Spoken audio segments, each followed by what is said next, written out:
Hi everyone! It's me, Angel. Welcome back sa aking YouTube channel. Shout out sa ating mga SSS pensioners dyan, lalong-lalo na po yung mga baguhan pa lang na nagpe-pensyon kay SSS.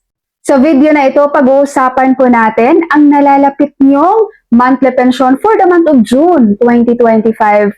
Kung meron nga bang pagbabago sa inyong pensyon para sa June 2025. Alright, sa tatlong bagay ang ating tatalakayin dito guys. Number 1, kung ikaw po ay pensioner na ni SSS, dating pensioner ni SSS, na napunta ka lang sa aking video for today para makibalita or maki-update sa second tranche, ngayon pa lang po sasabihin ko na po sa inyong wala pong second tranche sa SSS. Number 2, kapag ikaw naman ay SSS pensioners na alam mo na po kung kailan talaga pumapasok ang iyong pension sa iyong disbursement account, maaari mo na pong hindi panoorin ang video na ito.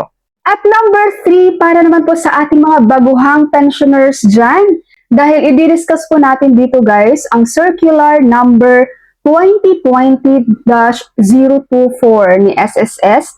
Ito po ay para sa mga retirement, partial disability, total disability, death, and survivor pensioners. So, ang circular na ito ay naglalaman po ng schedule para sa inyong monthly pension payout. Meron po tayong tinatawag na date of contingency kung saan po yung 1 to 15 of the month, yan po ay tinatawag nating batch 1. At ang credit date po nila ay first day of the month. Para naman po sa batch 2, ito naman po ang may contingency ng 16 to 31. At ang crediting date ng kanilang pension ay every 16th of the month. So para po sa releasing ng pension nyo for June 2025 para sa batch 1, dahil po ang June 1 ay pumatak po ng Sunday. And base po dito sa circular ni SSS, if the credit date falls on a Saturday, Sunday, or holiday, the pension shall be credited on the last working day before Saturday, Sunday, or holiday.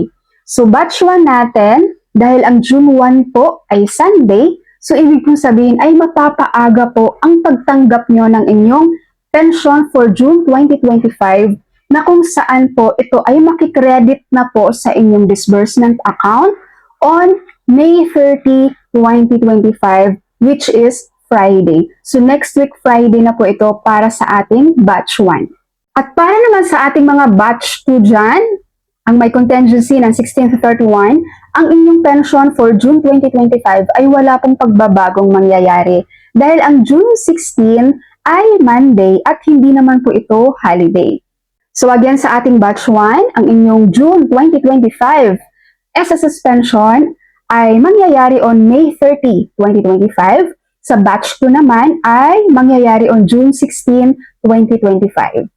At paalala na rin guys, marami po ditong mga iba no, na batch 1 naman pero hindi agad maka-receive on the day ng crediting. So sa delay na pong nangyayari ay sa kanilang bank na po. So hindi na po kay SSS pero may mga bangko kasi guys na delay ang kanilang crediting sa pension with SSS. So for example natin dito yung Land Bank. Ayan. So marami tayong mga nare-receive na complaint. Ang kanilang disbursement account ay Land Bank at lagi talagang nadidelay ang kanilang pension with SSS.